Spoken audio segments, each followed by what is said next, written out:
It's August 480 BC, at the narrow pass of Thermopylae. 3,000 Greeks, including Leonidas and his legendary 300 Spartans, stood against one of the greatest empires the world had ever known. Every shield raised, every spear thrust, was a testament to courage under impossible odds. The Persians surged forward, waves of soldiers swallowing the pass, fire and blood consuming all in their path. Leonidas fell, his elite guard perished. Thermopylae was lost, Athens burned. Greek morale teetered on the edge of collapse. The empire believed victory was theirs, and for a moment it seemed the Hellenic world would be crushed beneath the weight of Persian ambition. But even in defeat, the memory of Thermopylae refused to die. Stories whispered through Spartan halls and across Greek city-states of courage that no sword could erase. Mothers sharpened the spears of their surviving sons. Fathers drilled the next generation in discipline, in endurance, in the cold understanding that vengeance could be forged from loss. The Greek rearguard had bought precious time. The Persian advance slowed, but the path to Athens remained open. Xerxes, believing Greece broken, returned home, leaving Mardonius with an elite army to finish what his king could not. Sparta, though battered, was far from finished. The fire of vengeance had only just begun to burn. By the time the naval clash at Salamis ended in Greek favour, the stage for the next confrontation was set. Athens was scarred, Greek unity fragile, and the Persian threat lingered like a shadow over the land. Every decision, every movement of men and armies would now determine not just survival, but the course of history. Sparta, haunted by Thermopylae, faced a choice: bow to fear or rise with calculated resolve. The battlefield of Thermopylae was gone, but its legacy remained. Not tales of glory, but the raw truth of sacrifice, loss, and the quiet forging of vengeance. The Greeks had survived, barely, but the war was far from over. Across the shattered landscapes of Greece, the whispers of Thermopylae stirred hearts and sharpened resolve. The Persians had paused, but they had not surrendered. The next act, the gathering of allies, the rise of Spartan discipline, the shadow of Athens, would set the stage for vengeance and for a confrontation that would echo across the centuries. The Aegean stretched dark and restless, waves slamming against battered hulls as the Greek fleet gathered at Salamis. Victory here would not erase the memory of Thermopylae, but it could stop the Persian tide from reaching the Peloponnese. In September 480 BC, the narrow straits became a trap of their own design. The Greek ships, smaller, more manoeuvrable, struck with precision. Xerxes watched from his throne, the pride of his navy unravelling before his eyes. Salamis did not end the Persian threat. It forced Xerxes to retreat, yes, but he left behind Mardonius, his cousin, his elite army, undefeated and unbroken, tasked with completing the conquest. The Greek victory had merely shifted the war from sea to land, turning the fate of all Greece into a waiting game. Every city, every alliance, every decision mattered now more than ever. Winter settled over Thessaly and Boeotia. Mardonius did not sleep. He moved carefully, using diplomacy as a weapon before ever drawing a sword. Offers of pardon, of rebuilding, of autonomy were extended to Athens, a city in ashes but defiant. The Athenians refused. The threat was clear: submit or watch the Persian blade return. By June 479 BC, Mardonius marched again. Athens fell once more, systematically destroyed, its walls reduced to rubble, its people scattered. This was no mere act of vengeance. It was a calculated demonstration. The Greek alliance was fragile, and Sparta had failed its charge to protect the League's strongest ally. Politics and terror converged, and the consequences rippled north to the Peloponnese. The stage was set for a response, but Sparta hesitated. 11 months of uncertainty had passed. The Greek world balanced on the edge of ruin, and the question remained: Would the Spartans act, or would the shadow of Thermopylae become permanent? The Persians had retreated from the coast, but their threat lingered like smoke over a battlefield yet to be decided. The next move, the Spartan mobilization, would not be born of vengeance but of necessity, and the clock was running faster than any man could measure. Winter had barely loosened its grip when Mardonius acted. He commanded the elite Persian forces left behind after Xerxes' retreat, a force unmatched in strength and experience, poised to crush any hesitation in the Greek ranks. But Mardonius did not strike immediately. He knew the war could be won with brains before brawn. Strategy, subtlety, and terror were his weapons. In the spring of 479 BC, he opened a campaign of diplomacy. Through King Alexander I of Macedon, he offered Athens unprecedented terms: forgiveness for past resistance, Persian funding to rebuild their shattered city, and autonomy within the empire. It was a masterstroke, designed to fracture the fragile Hellenic League, isolate Sparta, neutralise the fleet that had won at Salamis, and turn Greece's most powerful city into a puppet. Athens refused. Pride, defiance, and the memory of Thermopylae fueled their resistance. And so, Mardonius moved to Phase 2, terror. By June, his army marched south again, systematically reoccupying Athens and tearing down what remained of its walls, temples, and homes. This was not random vengeance. It was calculated, deliberate, and designed to send a message.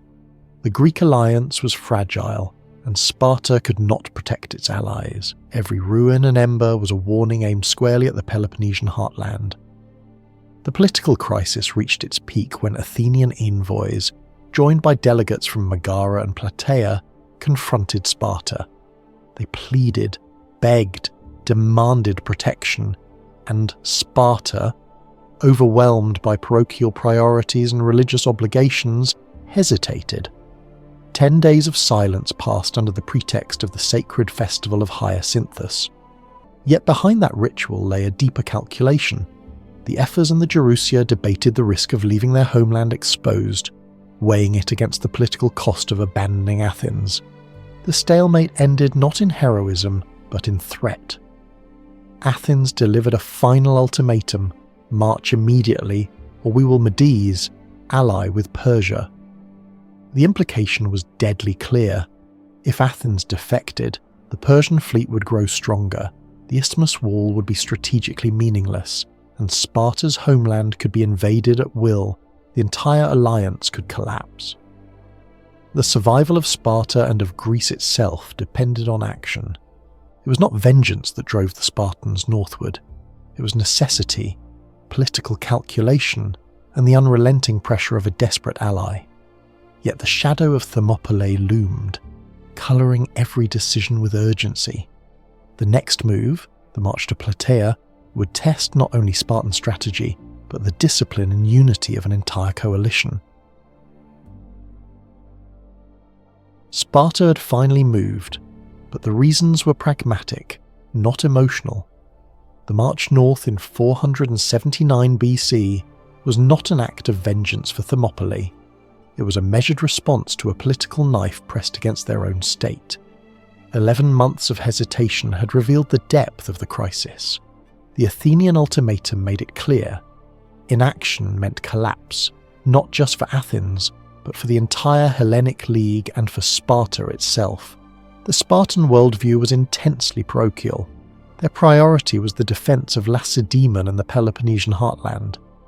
The preferred line of defence was the Isthmus of Corinth, a natural fortress, the spine of their strategy. Sacrificing the Peloponnesian interior for the salvation of distant allies went against every Spartan instinct. Yet Mardonius's diplomatic and military manoeuvres had exposed this parochialism as a critical weakness. The Athenians, desperate and fearful, had sent envoys to Sparta pleading for aid as Mardonius reoccupied Athens. Their appeals went unanswered for 10 days, officially due to the sacred festival of Hyacinthus. But beneath the surface lay frantic deliberation among the Ephors and the Gerousia. To move the full army out of the Peloponnese was to risk revolt from the helots and leave the heartland exposed, yet to ignore Athens was to risk the alliance and the strategic collapse of Greece itself. It was the ultimatum, cold and unyielding, that forced the decision. Athens threatened to ally with Persia. Such a defection would empower the Persian fleet, undermine Spartan defensive plans, and potentially invite invasion into their homeland. The calculus was stark: march or lose everything. Sparta's northward movement was thus defensive, calculated, and dictated by survival, not the emotional pull of revenge for Leonidas. Even in command, Pausanias, nephew of Leonidas and regent for the underage heir Pleistarchus, carried a unique burden. He faced pressure to honour the fallen king while safeguarding the state's army.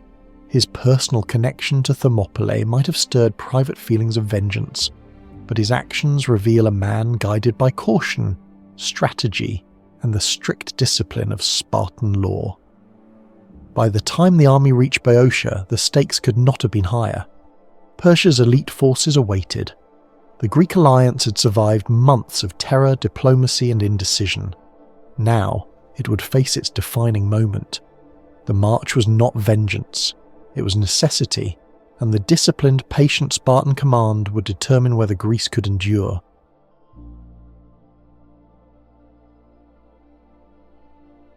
The Spartan hesitation had stretched long enough. Athens had endured the return of Mardonius, the second destruction of their city, and the mounting threat of Persia for months. Survival demanded action, and words had failed. In the heat of that crisis, the Athenians delivered a final ultimatum to Sparta: march your army north immediately, or we will surrender, or worse, ally with Persia. This was not a plea, it was a political knife pressed to Sparta's heart. To Medes, align with Persia would mean the collapse of the Hellenic League, the loss of the Athenian navy that had saved Greece at Salamis, and the strategic envelopment of the Peloponnese. Every Spartan calculation, every defensive strategy built around the isthmus now hung in the balance. For Sparta, the choice was stark: delay further and Athens might defect, leaving the Peloponnesian homeland vulnerable to invasion and revolt move, and they would commit the full army into a campaign that was dangerous, untested, and politically charged. Revenge for Thermopylae had not been the motivator. Survival and alliance preservation were the imperatives. The Ephors, the Gerousia, and the Spartan commanders could debate no longer. The army would march north. Under the command of Pausanias, Leonidas's nephew, and regent for the underage Pleistarchus, Sparta mobilized its full might, not for personal vengeance but to safeguard alliances, to maintain Greek unity, and to prevent strategic catastrophe.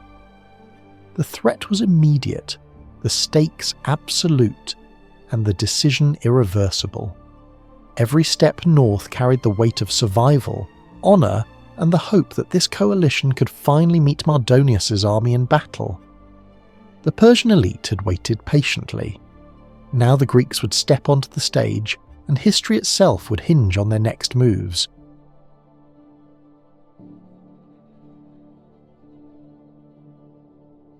Pausanias bore a weight few generals could comprehend. Nephew of Leonidas, regent for the underage Pleistarchus, and scion of the Aegead royal house, he was the living link between the heroic sacrifice at Thermopylae and the fragile hope of Greek survival. His personal and political pressures were intertwined. He had to preserve Sparta's army while honouring the legacy of a fallen king, navigating a perilous path between vengeance and prudence. This was not a man seeking revenge. Pausanias' strategy at Plataea was defined by caution, patience, and discipline. When Mardonius withdrew from Athens, luring the Greek forces toward Boeotia's plains, Pausanias refused to be baited. He positioned the allied army on high ground near Mount Cithaeron, neutralizing the Persian cavalry's superiority and forcing a stalemate that lasted days. Every maneuver was calculated, every delay purposeful. Even when supply lines were threatened and water sources blocked, he did not charge blindly into battle. His nighttime strategic retreat toward the Asopos River was a controlled, measured response to circumstances, not a desperate act of vengeance. When Mardonius, misreading the movement as full retreat, ordered his forces to attack, the Greeks turned, disciplined and ready. The overconfident Persians marched into the trap. Pausanias' generalship at Plataea was the embodiment of Spartan philosophy: collective discipline over personal glory, calculation over impulse. He safeguarded his army, preserved the alliance, and set the stage for a victory that would be remembered not as revenge, but as the ultimate assertion of Greek strategy, strength, and cohesion. The morning mist clung to the foothills of Mount Cithaeron as the Greek army settled into position. Pausanias had chosen his ground with care, high, defensible, and beyond the reach of the Persian cavalry's charge. The allied forces, Spartans, Tegeans, Athenians, and others, waited with disciplined restraint, aware that every move mattered, that every misstep could undo months of strategic calculation. For days, a tense stalemate held. The Persians, confident in their superior cavalry and elite infantry, probed, threatened, and attempted to lure the Greeks onto the open plain. Pausanias refused to yield. Each taunt, each skirmish, was met with measured resistance. He turned the enemy's impatience into advantage, buying time and forcing Mardonius into decisions he would come to regret. The stalemate ended not with a grand charge, but with necessity.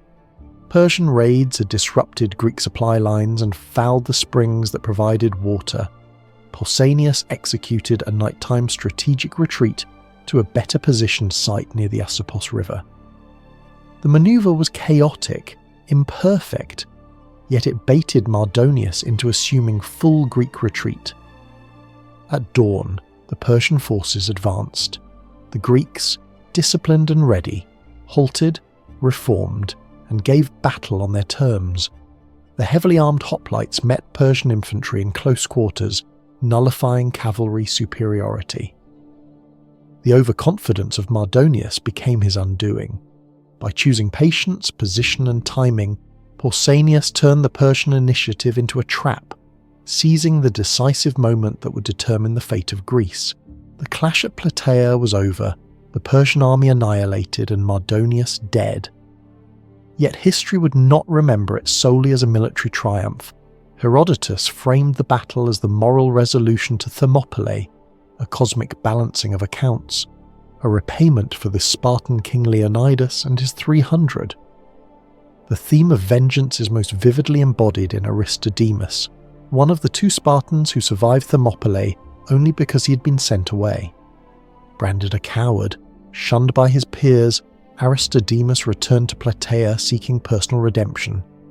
In a ferocious suicidal charge, he broke from the disciplined phalanx, fighting alone until his death. His act symbolized a personal, emotional quest for vengeance, but it stood in stark contrast to Spartan ideology. The army under Pausanias valued collective discipline, not individual heroics. Aristodemus redeemed his honour, but he did not earn glory in the eyes of the state. Even when offered the chance for literal vengeance, Lampon suggested that Pausanias desecrate Mardonius' corpse as the Persians had done to Leonidas. Sparta's commander refused. Pausanias declared such acts fitting for barbarians, asserting that true Spartan vengeance was found not in mutilation, but in the total, disciplined destruction of the enemy. Victory itself, executed with strategy, patience and restraint, was the ultimate repayment. Herodotus' narrative reframed Thermopylae and Plataea as a moral arc, the hubris of Persia punished, the honour of Sparta restored, and justice served. Vengeance was not the cause of Plataea, it was the lens through which it was remembered.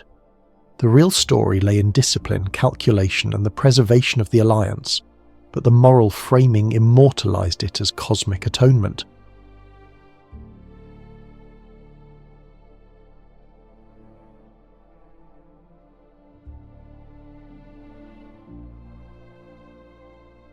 Plataea was won not by passion, not by vengeance, but by necessity.